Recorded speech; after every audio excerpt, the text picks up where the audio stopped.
अहम ख़बर मथी पहुचाई पिया। सखर मां जॾहिं एहतसाब अदालत में पीपी अॻवान एजाज़ जखराणी ख़िलाफ़ रेफरेंस जी ॿुधणी थी आहे। एजाज़ जखराणी ऐं ॿियनि जवाबदारनि ख़िलाफ़ फ़र्द जुर्म लागू न थी सघियो आहे, जॾहिं त केस जी ॿुधणी 16 मार्च ताईं मुलतवी कई वई आहे।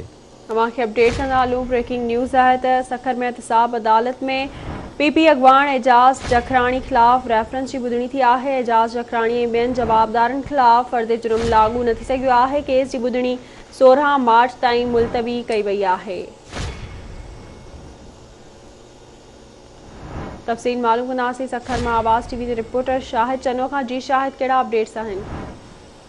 बिल्कुल सखर जी एहतसाब अदालत जगबाबाद जे प्राशु वलल hybrid machinery maintenance corruption reference case जी ॿुधणी कई आहे। पीपी अॻवान एजाज़ जखराणी ऐं केस में नामज़द ॿिया जवाबदार पंहिंजनि वकीलनि समेत एहतसाब अदालत सखर में पेश कया आहिनि। अदालत मुख़्तसर कार्रवाई बाद रेफरेंस केस जी कार्रवाई 16 मार्च ताईं मुलतवी करे छॾिया। इन हवाले सां जेलनि जो सूबाई सलाहकार एजाज़ जखराणी एहतसाब अदालत बारियां मीडिया सां ॻाल्हाईंदे चयो आहे त पीटीआई एमपीए अॻवा 9 थिया। पीटीआई एमपीए पंहिंजा वीडियो ज़रिए या तस्दीक करे चुका आहिनि त उहे अॻवा 9 थिया।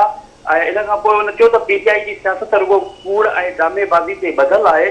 सूबाई सलाहकार एजाज़ जखराणी चयो त सुप्रीम कोर्ट वाज़े कयो आहे त सेनेट वोट आइन मुताबिक़ थींदा। वोट आइनी मुताबिक़ सीक्रेट पेपर ज़रिए थींदा। हिन चयो त हलीम आदल शेख वॾो ड्रामेबाज़ आहे। हलीम आदल ते जेल में कोई बि तशद्दुद न आहे थियो। हलीम आदल शेख जेल में सालगिरह मल्हाए ख़ुशियूं करे रहियो आहे। हलीम आदल शेख खे तशद्दुद बर्दाश्त करण जी क़ुवत मौजूदु न आहे। हिन चयो त एमक्यूएम पीपी जे वफ़द खे सुठो रिस्पॉन्स ॾिनो आहे। सियासत में राब्ता थींदा रहंदा आहिनि। जी ठीकु आहे शायदि, वॾी महिरबानी तफ़सील खां आगाह करण लाइ।